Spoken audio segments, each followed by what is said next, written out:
The year was 2073 and humanity had come a long way. Once small and fragile, they now ruled vast stretches of the galaxy. Hundreds of planets were under their control and countless species either feared or respected them. Earth was no longer just a blue dot floating in space. It was the heart of an empire that stretched across star systems. But with power came challenges, and not everyone was happy about humanity's rise. Daniel Carter stood on the bridge of the eclipse, staring out at the endless expanse of stars.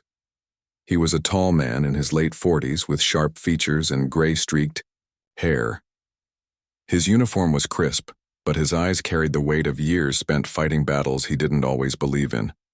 Daniel had seen too much death, too much destruction, yet here he was again, leading another mission into the unknown. Beside him stood Rachel Monroe, his second in command. She was younger than Daniel, maybe in her early 30s, with short brown hair and a calm presence that balanced his intensity. Rachel wasn't just smart, she was patient, always thinking 2 steps ahead. People trusted her because she listened, something Daniel sometimes struggled to do. Together, they made a good team, though neither would admit it openly. The eclipse was orbiting a planet called Xylos 9, a barren world with little value except for its strange energy readings. For weeks, the crew had been scanning the surface, trying to figure out what was causing the unusual signals. Then, without warning, a message came through from Earth Command. It wasn't routine, it was urgent. "Commander Carter," the voice crackled over the comms. "We've detected abnormal energy signatures emanating from Sector 47B. This isn't natural. We need you to investigate immediately." Daniel frowned. "Sector 47B? That's uncharted territory. What kind of energy are we talking about?" "We don't know yet," the voice replied. "But whatever it is, it's powerful, too powerful to ignore." Rachel leaned closer, her expression thoughtful. "This could be important, Daniel. If there's advanced technology out there, we can't let someone else get to it first." He sighed, rubbing his temples. "Or it could be a trap. You heard what happened to the Aurora.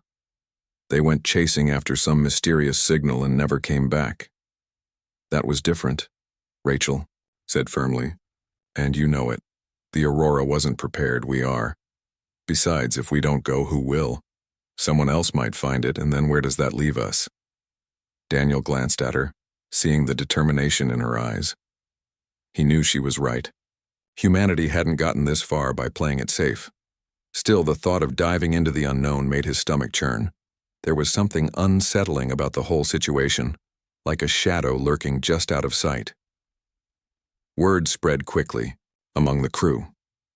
By the time Daniel called a meeting in the briefing room, murmurs filled the corridors. Some were excited, eager for adventure. Others were nervous, whispering about old legends of ancient civilizations whose powers rivaled the stars themselves. In the briefing room, faces turned toward Daniel as he began to speak. "Listen up," he said, his tone steady but firm. "Earth, Command has ordered us to investigate these energy readings. We'll head to Sector 47B and see what's out there. But I want everyone on high alert. This isn't going to be a joyride." Ethan Cole, one of the junior officers, raised his hand hesitantly. Ethan was young, barely in his 20s, with wide eyes that often betrayed his nerves. "Sir, forgive me for asking, but what if we're not ready for this? I mean, we've only just started exploring beyond our borders. Maybe we should focus on consolidating what we already have instead of rushing into danger." Murmurs of agreement rippled through the room, but Rachel stepped forward before Daniel could respond. "Ethan, I understand your concerns," she said gently. "But think about it. Every step humanity has taken has been risky. When we left Earth, we didn't know what we'd find. When we colonized Mars, we faced threats we couldn't predict. And look how far we've come. If we stop taking chances, we stop growing." Her words seemed to settle the tension in the room, though Ethan still looked uneasy. Daniel nodded approvingly at Rachel before dismissing the crew to prepare for departure. As people filed out, he caught Rachel's arm. "Thanks for stepping in back there, I needed that." She smiled faintly. "You're welcome. But you know, Ethan has a point. We're pushing hard, and not everyone is comfortable with that. You might want to address it before it becomes a bigger issue. He nodded, knowing she was right. Leadership wasn't just about giving orders. It was about understanding people, something Daniel sometimes forgot in the heat of the moment. Hours later, the Eclipse entered Sector 47B. The region was unlike anything they'd seen before, a swirling nebula of glowing gases that danced like ghosts in the darkness. The ship's sensors struggled to penetrate the thick clouds, making navigation difficult. Tensions rose as the crew worked tirelessly to keep the vessel steady. "This place feels wrong," muttered Ethan, standing near the helm. His fingers tapped nervously against the console. "Wrong how?" asked Julia Hayes, the ship's navigator. She was older than Ethan, with sharp eyes and a no-nonsense attitude. "It's just gas and radiation, nothing to worry about."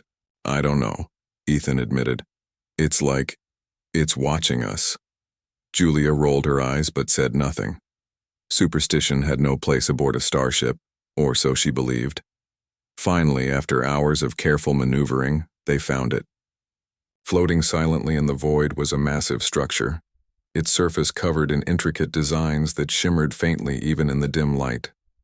It looked alien, yet strangely familiar, as though it belonged to a culture humanity had encountered before but couldn't quite remember. "What is that thing?" whispered Julia, her voice tinged with awe. "No idea," Daniel replied, his gaze fixed on the object. "But we're about to find out." As teams prepared to board the structure, Rachel noticed something odd. Carved into the walls were symbols, warnings, perhaps written in a language no one recognized. She took a picture, vowing to decipher them later. Whatever secrets lay inside, they were sure to change everything. For better or worse, humanity's journey into the unknown had begun. The crew of the Eclipse worked quickly, preparing to board the mysterious structure. The massive object loomed outside their viewport, its surface shimmering faintly in the dim light of the nebula. It was unlike anything they had ever seen. Part machine, part organic, as if it had grown rather than been built. The designs etched into its walls seemed to pulse with a faint energy, making it feel alive. Daniel Carter stood near the airlock, checking his equipment one last time. His mind raced with questions. What was this thing? Who or what had created it? And why was it here, floating silently in the middle of nowhere? He glanced at Rachel Monroe, who was busy examining the symbols she had photographed earlier. She looked up and gave him a small nod, her expression calm but focused. "Ready?" she asked softly. "As ready as I'll ever be," Daniel replied. He turned to address the boarding team. "Listen up. We don't know what's inside, so stay sharp. Stick to the plan and don't take unnecessary risks. If something feels off, report it immediately." The team nodded, though some looked more nervous than others. Ethan Cole, still visibly uneasy from the briefing, adjusted his helmet and muttered under his breath. Julia Hayes rolled her eyes again, muttering something about superstition being unhelpful. Despite their differences, everyone knew the stakes were high. Whatever this structure was, it could hold answers or dangers they weren't prepared for. The airlock hissed open, and the team stepped onto the alien structure. The surface beneath their boots felt strange, smooth, yet uneven, like polished stone mixed with metal. A faint hum vibrated through the ground, almost imperceptible but enough to make them all glance at each other nervously. Rachel activated her scanner, trying to map the interior as they moved forward. "This place is huge," Julia said, her voice echoing slightly in the vast chamber they entered. The walls curved upward into darkness, disappearing into shadows that even their lights couldn't penetrate. Strange patterns covered every surface, glowing faintly in response to their presence.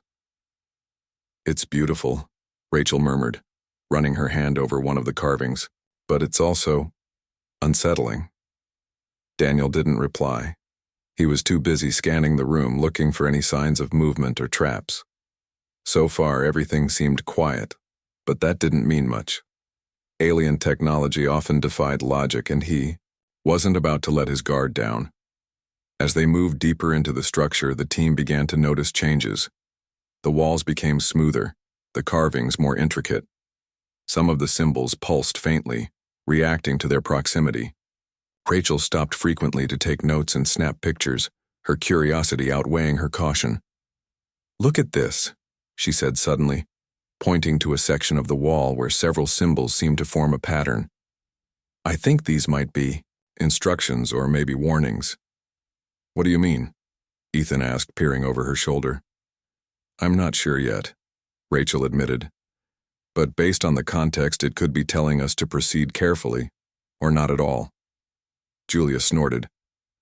"Great, just what we needed, a cosmic do not enter sign." Rachel ignored her and continued studying the symbols. She made a mental note to analyze them later when they returned to the ship. For now, they had no choice but to keep moving. The deeper they went, the stranger the structure became. Hallways, twisted at odd angles, defying conventional geometry. Doors slid open automatically as they approached, revealing rooms filled with strange devices. Some looked like control panels, while others resembled storage units. None of them seemed operational, but the sheer complexity of the design left Rachel awestruck. "This civilization must have been incredibly advanced," she whispered. "Maybe even more so than us. Or maybe they just liked making things complicated," Julia quipped, earning a glare from Rachel. Despite the tension, the team pressed on. They eventually reached what appeared to be a central chamber, a massive room dominated by a towering device at its center. The machine hummed, louder than anything else they'd encountered so far, emitting a soft glow that illuminated the entire space. "What is that thing?" Daniel asked, his voice tinged with awe.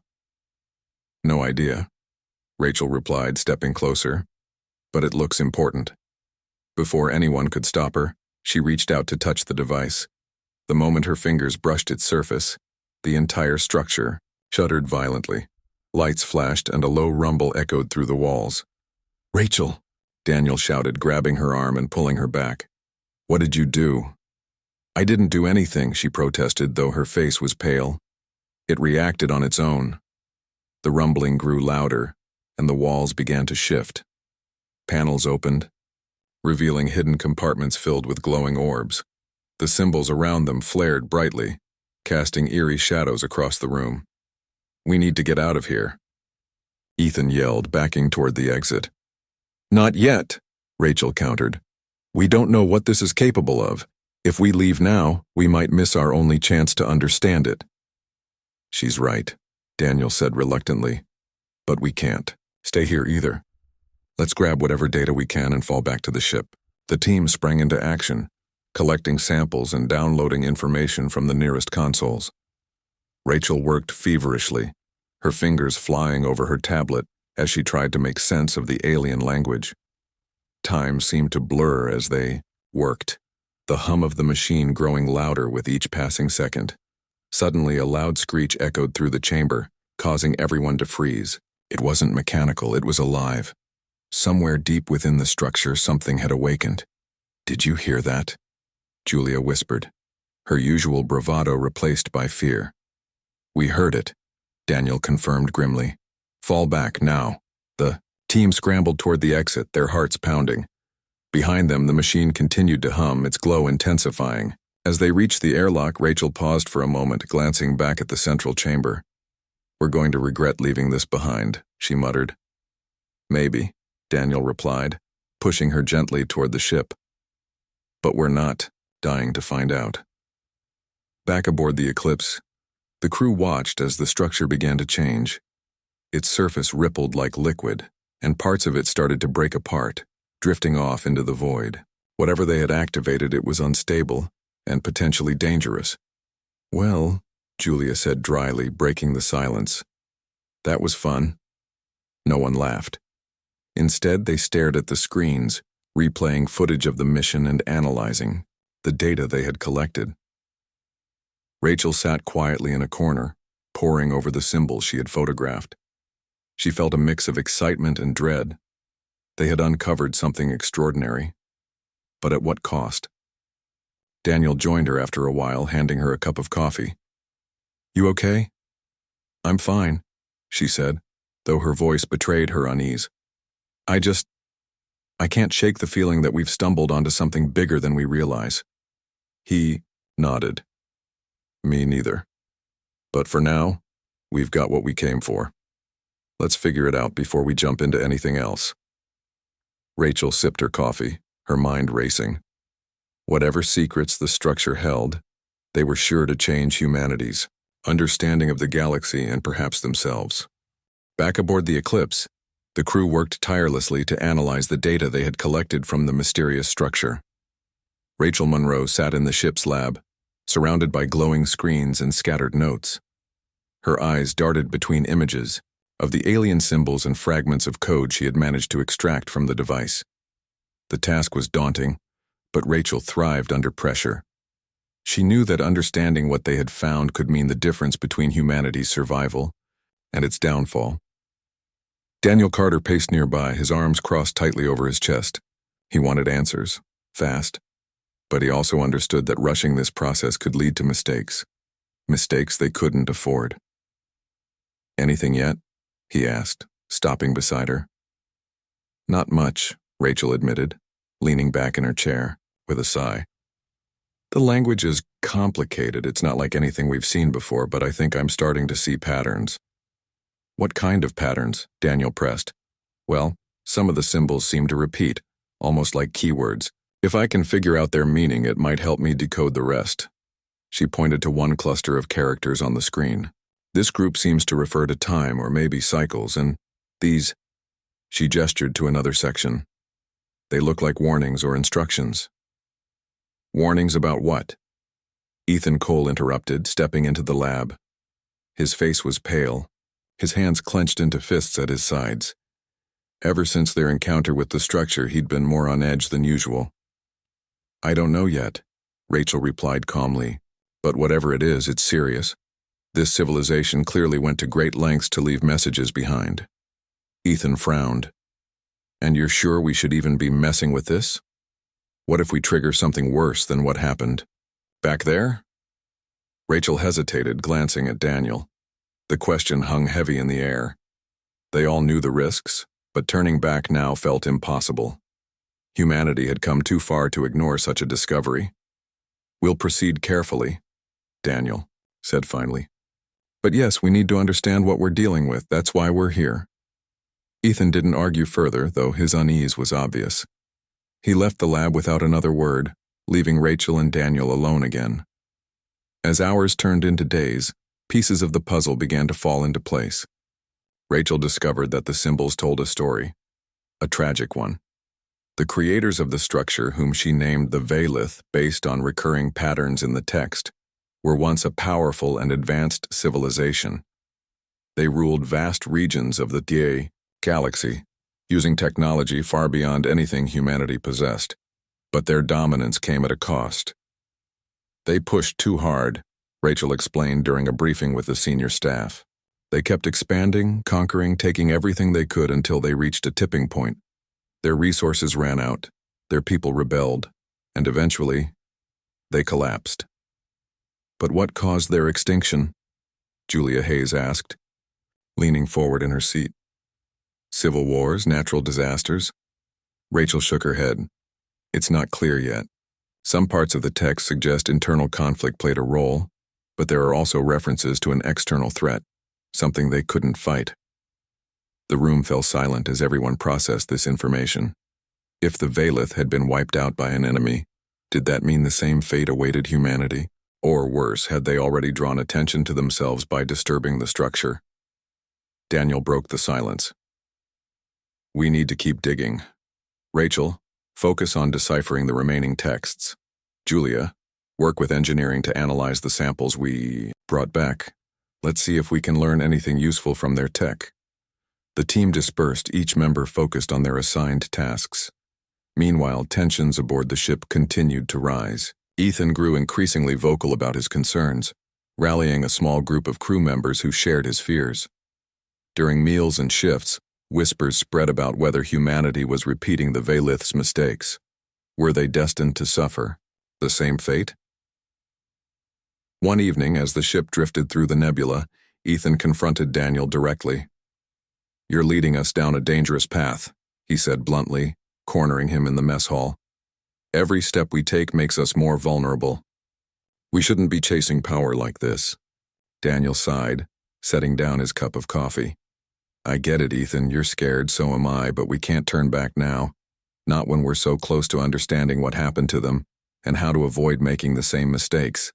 And what if avoiding those mistakes means walking away? Ethan shot back.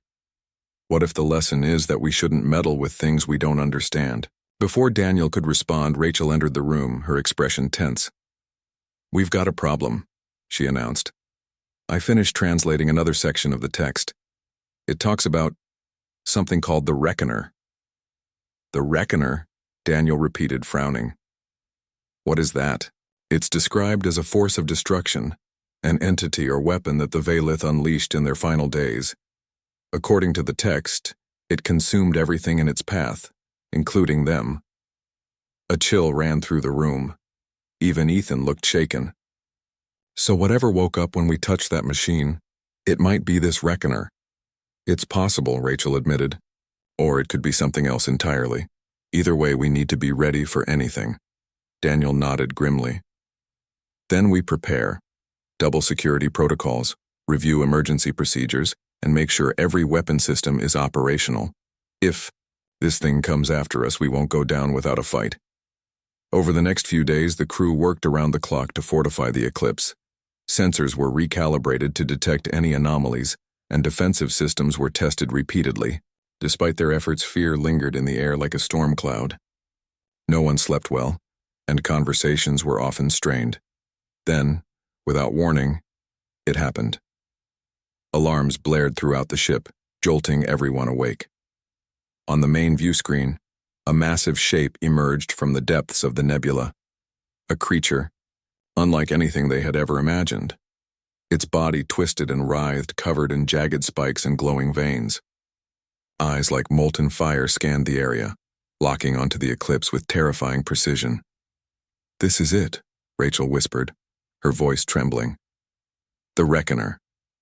Daniel barked orders, his calm demeanor replaced by urgency.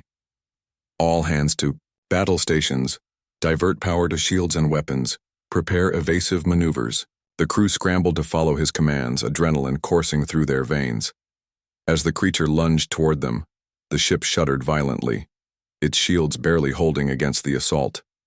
Explosions rocked the hull, sending sparks flying. Across the bridge, we can't hold it off forever, Julia shouted, frantically working the controls. It's too strong. Keep firing, Daniel yelled. Target its central mass. Beam after beam struck the creature, but it seemed unfazed, its movements growing faster and more erratic. Panic spread among the crew as injuries mounted and systems failed. For a moment, it felt like all hope was lost. But then Rachel noticed something. Wait, she cried, pointing to the readouts on her console. Its energy signature. It's reacting to the same frequency as the structure. Daniel turned to her, his eyes narrowing. Are you saying we can use that against it? Yes, she replied, typing furiously. If we amplify the signal and broadcast it directly at the creature, it might disrupt its systems. Do it, Daniel ordered. Everyone else, buy her time. The crew fought desperately, holding the line as Rachel worked to modify the ship's communications array. Sweat dripped down her face as she raced against the clock, her fingers flying over the keyboard. Finally, with a triumphant shout, she activated the signal. A high-pitched whine filled the air as waves of energy pulsed outward, striking the creature dead on. It let out a deafening roar, its form convulsing wildly before collapsing into itself. Within moments, it disappeared, leaving only silence behind. Breaths were held as the crew waited for any sign of movement. When none came, cheers erupted across the ship. They had survived, but just barely. Daniel sank into his chair. Exhaustion etched into his features. Good work, everyone. Especially you, Rachel. She nodded weakly, still catching her breath. Let's just hope we don't have to do that again anytime soon. For now, the immediate danger had passed. But deep down, they all knew one truth. The galaxy was far more dangerous than they had ever imagined, and humanity's journey was far from over. The eclipse drifted in silence after the battle with the creature. The crew moved cautiously, their nerves still raw from the encounter. Repairs were underway, but the damage to the ship was extensive. Panels sparked in the corridors, and the hum of the engines sounded strained, a constant reminder of how close they had come to destruction. Despite their victory, no one felt safe. The creature, what Rachel called the Reckoner, had vanished, but its presence lingered like a shadow over the mission. Daniel Carter stood on the bridge, staring at the view screen. The nebula outside was eerily calm now, its swirling colors masking the horrors it held. He replayed the events in his mind, searching for mistakes, second-guessing every decision. Had they pushed too far? Should they have left the structure alone? The questions gnawed at him, but there was no time for doubt. Humanity's survival depended on what they did next. Rachel Monroe joined him a few minutes later, her face pale, but determined. She carried a tablet filled with new data pulled from the ship's sensors during the fight. "I've been analyzing the energy readings," she said quietly. "The signal we used to disrupt the Reckoner, it didn't just stun, it weakened its core. I think we might have hurt it." Daniel raised an eyebrow. "Hurt it? You mean it's not gone?" "I don't know," Rachel admitted. "But if it's still out there, it could come back stronger. And if that happens..." She trailed off, letting the implication hang in the air. "We'll deal with it when it comes," Daniel said firmly, though his voice lacked conviction. He turned to her. "What about the Veilith texts? Did you find anything else?" Rachel hesitated before nodding. "Yes. More warnings. The Veilith didn't just create the Reckoner. They unleashed it as a weapon. At first it worked perfectly, wiping out their enemies. But then it turned on them. They couldn't control it. So it's not just some mindless beast," Daniel muttered. "It's intelligent, dangerous." "Exactly," Rachel said. "And if we're not careful, we'll end up like the Veilith. Their arrogance destroyed them. We can't make the same mistake." Daniel nodded slowly, absorbing her words. For years, humanity had prided itself on being the galaxy's most feared predators. But now, faced with something truly monstrous, that title felt hollow. Survival wasn't about domination anymore. It was about staying alive. Meanwhile, tensions among the crew continued to rise. Ethan Cole had become a vocal critic of Daniel's leadership, arguing that the mission should be abandoned immediately. During a meeting in the mess hall, he confronted Daniel again, this time with more support from other crew members. "This isn't worth it," Ethan exclaimed, slamming his fist on the table. "We're risking everything for what? A chance to play God? Look at what happened back there. That thing almost killed us. And yet here we are," Daniel replied evenly. "We survived because we adapted, because we fought back. Running away won't solve anything." "But staying will get us all killed," Ethan shot back. "You saw what that thing did to the Veilith. Do you really think we're any different?" Rachel stepped in before the argument escalated further. "Ethan, I understand your fear. Believe me, I do. But running won't protect us. If the Reckoner is still out there, it knows we're here. Leaving now would only delay the inevitable." Ethan glared at her but didn't respond. Instead, he stormed out of the room, leaving behind a tense silence. The crew exchanged uneasy glances, unsure of what to say or do. Morale was slipping, and Daniel knew it. Later that night, Daniel found Rachel in the lab, still working tirelessly on the Veilith texts. Her eyes were red from lack of sleep, but she refused to stop. "You need to rest," he said gently. "I can't," she replied without looking up. "There's so much we don't know. If we leave now, we'll lose our chance to understand this. And if we don't understand it, we can't stop it." Daniel sighed, sitting down beside her. "You're right. But the crew is losing faith. Ethan's not the only one who thinks we should turn back." "I know," Rachel said softly. "But sometimes doing the right thing means making hard choices. If we give up now, we're no better than the Veilith. Letting fear control us instead of learning from their mistakes." Her words struck a chord with Daniel. He realized that leadership wasn't just about giving orders, It was about inspiring trust, even in the face of uncertainty. From that moment on, he resolved to address the crew's fears directly. The next morning, he gathered everyone in the briefing room. The atmosphere was heavy, but Daniel spoke with clarity and conviction. "I know many of you are scared," he began. "I am too. What we're facing is unlike anything we've encountered before. But running won't save us. Staying and fighting might." He paused, letting his words sink in. "The Valith fell because they let their greed and arrogance blind them. We won't make the same mistake. Our goal isn't to conquer or dominate. It's to survive, to learn, and maybe, just maybe, to prevent others from suffering the same fate." His speech seemed to resonate with most of the crew, though Ethan remained unconvinced. Still, the tension eased slightly, enough for the team to focus on the task ahead. As repairs neared completion, Rachel made a breakthrough.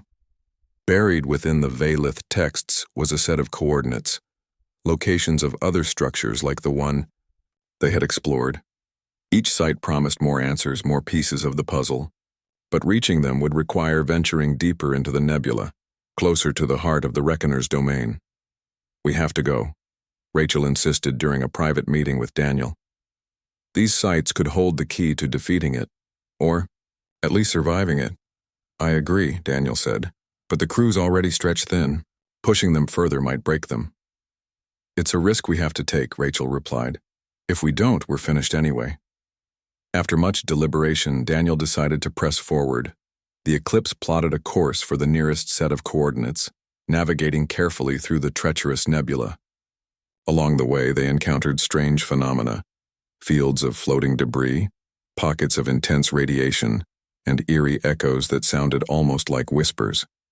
When they finally reached the destination, they discovered another structure, smaller, but equally mysterious. Its design mirrored the first, with glowing symbols etched into its walls. This time, however, the entrance was sealed, guarded by intricate mechanisms that defied immediate understanding. "This is going to take time," Rachel said, examining the lock. "But I think I can crack it." As she worked, the crew kept watch, scanning the area for signs of danger. So far, nothing stirred, but the sense of unease was palpable. Everyone knew the Reckoner could return at any moment. Finally, with a soft click, the mechanism disengaged, and the door slid open. Inside, they found a chamber filled with holographic projections, records left behind by the Valith. These weren't warnings or instructions. They were memories, fragments of their history preserved in light and sound. Through the recordings, the crew learned more about the Valith's downfall. Their empire had collapsed not only because of the Reckoner, but also due to infighting and corruption. Their leaders had grown complacent, ignoring the growing unrest among their people until it was too late. "These aren't just lessons," Rachel whispered, watching the final projection fade. "They're warnings. For us." Daniel nodded grimly. "Then let's make sure we heed them." As the Eclipse prepared to move on to the next site, the crew felt a renewed sense of purpose. They were no longer just explorers or conquerors. They were survivors, determined to rewrite the story of those who came before them. But deep down, they all wondered, would it be enough? The Eclipse continued its journey deeper into the nebula, following the coordinates left behind by the Valith. Each new site brought fragments of knowledge, but also more questions. The crew worked tirelessly, piecing together the puzzle of the Valith's rise and fall. Yet with every discovery came a growing sense of dread. It was becoming clear that humanity's path mirrored the Valith's in troubling ways. Rachel Monroe spent hours poring over the holographic records they had uncovered. Her eyes were bloodshot from lack of sleep, but she couldn't stop. The stories etched into the light were haunting, tales of ambition, betrayal, and destruction. The Valith had been brilliant, their technology unmatched. But their greed for power had blinded them to the consequences of their actions. They had pushed too far too fast, and it had cost them everything. They didn't just create the Reckoner, Rachel explained to Daniel Carter during one of their late-night discussions. They worshipped it. At first, they saw it as a tool, a weapon to crush their enemies. But then it became something else, a symbol of their dominance. And when it turned on them, they couldn't let go. Daniel frowned, leaning back in his chair. You're saying they lost control because they thought they were untouchable? Exactly, Rachel replied. They believed they were invincible. That arrogance sealed their fate. Daniel stared out at the swirling nebula beyond the viewport. The colors shifted and danced, beautiful, yet menacing. He thought about humanity's own history, the wars, the conquests, the relentless drive to expand. Wasn't that what had brought them here? To this moment, staring into the abyss? We can't afford to make the same mistake, he said finally. If we survive this, we need to change. Not just how we fight, but why. Rachel nodded, though her expression remained troubled. I just hope we get the chance. Meanwhile, tensions aboard the ship reached a boiling point. Ethan Cole had gathered a small group of supporters who shared his belief that the mission should be abandoned. Their arguments grew louder, echoing through the corridors and fueling divisions among the crew. Some sided with Ethan, fearing the unknown dangers ahead. Others stood firmly behind Daniel, convinced that turning back would mean certain doom. One evening, the disagreement erupted into open conflict. In the mess hall, Ethan confronted Daniel again, this time with several crew members standing behind him. We've done enough, Ethan declared, his voice shaking with anger. Every step we take puts us closer to disaster. How many more lives are you willing to risk? Daniel stepped forward, his tone calm but firm. I'm not asking anyone to sacrifice themselves, but running won't save us. If the Reckoner is still out there, it will find us no matter where we go. Our only chance is to face it head on. And what if facing it means our deaths? Ethan shot back. What if we're walking straight into a trap? Before Daniel could respond, Julia Hayes intervened. She had been quiet throughout most of the debates, preferring to focus on her duties rather than politics. But now, she stepped between the two men, her sharp gaze cutting through the tension. Enough, she snapped. Arguing isn't going to fix anything. We all know the risks. What matters now is how we handle them. Her words silenced the room, though the unease lingered. Daniel exchanged a glance with Rachel, who gave him a subtle nod. He knew she was right. They needed unity, not division. Addressing the crowd, he spoke slowly and clearly. I understand your fears. Believe me, I do. But we're stronger together. If we work as a team, we stand a chance. If we turn on each other, we're finished. The crew dispersed reluctantly, their emotions still simmering beneath the surface. For now, the argument was over. But the underlying tension remained. The next destination was unlike any they had encountered before. The structure floated in the center of a dense cloud of radiation, its surface cracked and crumbling. It looked ancient, as though it had been abandoned long before the Valith's downfall. As the boarding team approached, they noticed strange symbols glowing faintly along the walls, different from the ones they had seen before. This place feels wrong, Ethan muttered as they stepped inside. His hand hovered near his weapon, ready for anything. It's unstable, Rachel observed, scanning the area. Parts of it are collapsing. We need to move quickly. Inside, they found remnants of an even older civilization, the predecessors of the Valith. Their language was simpler, their designs less advanced, but their message was clear. Warnings of a great catastrophe that had wiped them out. Fragments of text described a force beyond comprehension, a being that consumed entire worlds without mercy. Is this talking about the Reckoner? Julia asked, her voice barely above a whisper. It has to be, Rachel replied. This must have been its first target. The Valith likely studied these ruins and tried to replicate its power. Instead, they unleashed it. The realization sent a chill through the group. Humanity wasn't just repeating the Valith's mistakes. They were treading the same path that had led to the creature's creation. Every piece of knowledge they uncovered felt like a double-edged sword, valuable yet dangerous. As they collected data, the structure began to collapse around them. Cracks spread across the walls, and sections of the ceiling crumbled, forcing the team to retreat hastily. By the time they returned to the Eclipse, the entire structure had disintegrated into dust. Back aboard the ship, Rachel analyzed the new information while Daniel addressed the crew. "We've learned something important today," he said. "The Reckoner didn't start with the Valith. It existed long before them, destroying civilizations that dared to meddle with forces they didn't understand. We're not dealing with a weapon, it's a predator, and we're on its hunting ground." His words sobered everyone. For the first time, the crew fully grasped the enormity of what they were facing. The Reckoner wasn't just a threat. It was a force of nature, indifferent to life or death. Humanity's survival depended not on strength, but on cunning. Days later, another revelation emerged. Hidden within the data from the latest site was a fragment of code, a sequence that seemed to resonate with the signal they had used to weaken the Reckoner. Rachel hypothesized that it might be a way to control the creature, or at least keep it at bay.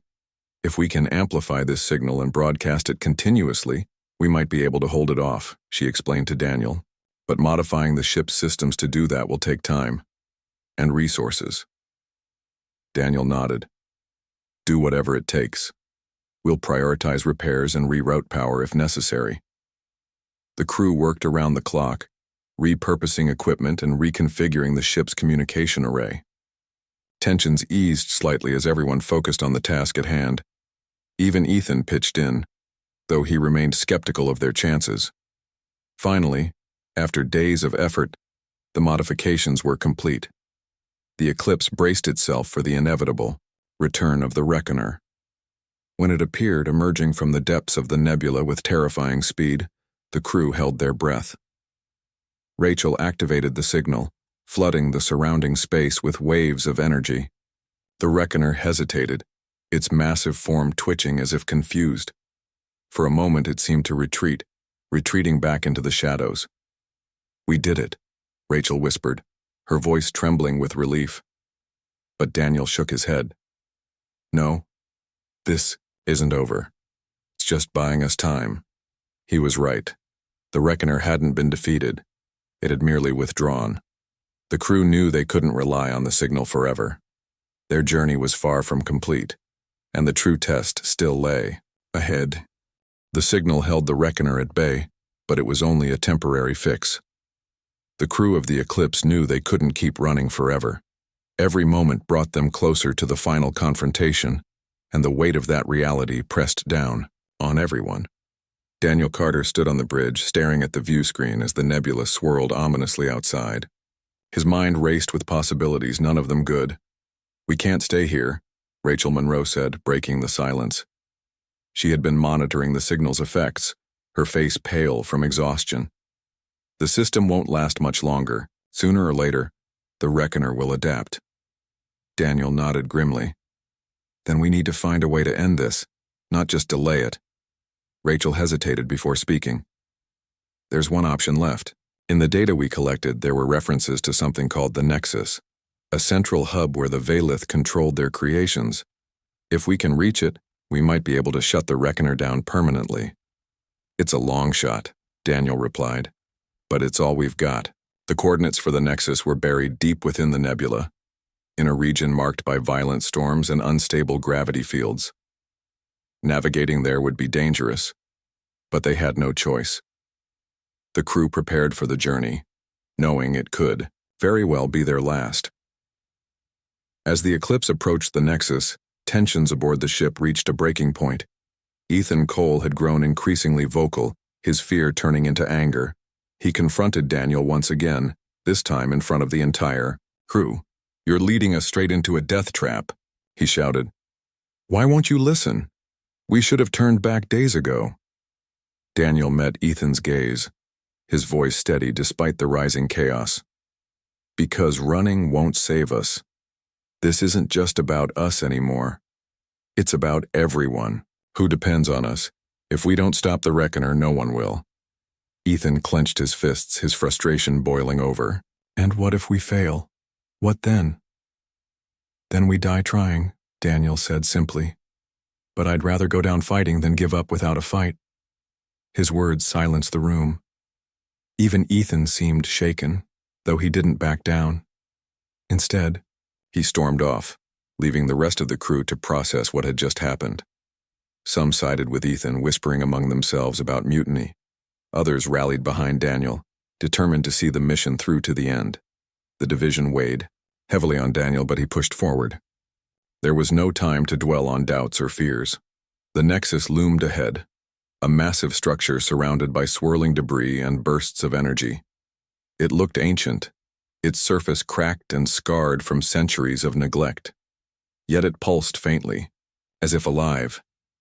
"This is it," Rachel said softly as they prepared to board. Her voice betrayed both excitement and dread. "If we can access the control systems, we might be able to deactivate the Reckoner. But what if we trigger something worse?" Julia Hayes asked, voicing the question that lingered in everyone's minds. "We'll deal with it when it comes," Daniel replied firmly. "Let's focus on one step at a time." The boarding team moved cautiously through the Nexus, their footsteps echoing in the vast, empty halls. Strange symbols glowed along the walls, shifting and changing as if responding to their presence. The air felt thick, almost suffocating, and the hum of energy grew louder with each step. In the central chamber, they found what they were looking for, a massive console surrounded by glowing panels. Rachel immediately set to work, her fingers flying across the controls as she tried to decipher the alien language. "It's similar to the Valith texts," she muttered, "but more complex. Give me a minute." Time seemed to slow as the crew waited, their weapons drawn and eyes scanning the shadows. Then, without warning, the ground shook violently. Alarms blared and the lights flickered as the Reckoner appeared, bursting through the walls with terrifying speed. "It knows we're here," Julia yelled, firing her weapon instinctively. The shots ricocheted harmlessly off its armored hide. "Keep it busy," Daniel ordered, shielding Rachel as she worked. "We're not leaving until this is done." The battle raged around them, the creature thrashing wildly as the crew fought desperately to hold it off. Sparks flew from damaged equipment, and the walls groaned under the strain of the assault. Despite their efforts, the Reckoner seemed unstoppable, its glowing eyes locking onto Rachel with deadly intent. "I'm almost there," she shouted, her voice strained. "Just a little longer." Daniel grabbed a fallen beam and hurled it at the creature, buying precious seconds. "Hurry," he yelled, dodging its massive claws. Finally, Rachel let out a triumphant cry. "Got it!" She slammed her hand down on the console and the room erupted in light. The Reckoner froze mid-attack, its body convulsing as waves of energy surged through the Nexus. For a moment it seemed to shrink, collapsing inward until it vanished completely. The crew stood in stunned silence, their weapons lowered as the dust settled. The humming ceased and the glowing symbols dimmed, leaving the chamber eerily quiet. "Is it gone?" Ethan asked, his voice barely above a whisper. "For now," Rachel replied, leaning against the console for support. "I overloaded the system. Whatever the Reckoner was, it's been severed from its source of power." Daniel exhaled deeply, his shoulders sagging with relief. "Good work, everyone. Let's get out of here." Back aboard the Eclipse, the mood was somber but hopeful. They had survived, but the cost had been high. Repairs were underway, and the ship limped toward Earth, battered but intact. As they traveled, Rachel reflected on everything they had learned. The Valith's arrogance had led to their downfall, and humanity had come perilously close to repeating the same mistake. "What happens now?" she asked Daniel one night, standing beside him on the bridge. "We rebuild," he replied, "but we do it smarter, stronger. This isn't just about being predators anymore, it's about learning from our mistakes and finding a better way." Rachel nodded, a small smile forming on her lips. Maybe that's the real lesson. Power isn't about domination, it's about responsibility. As the stars streaked past the viewport, the crew of the Eclipse allowed themselves a moment of quiet reflection. They had faced unimaginable horrors and emerged changed, but not broken. Humanity's journey was far from over, but for the first time they dared to hope that survival wasn't enough. Perhaps, just perhaps, they could become something greater.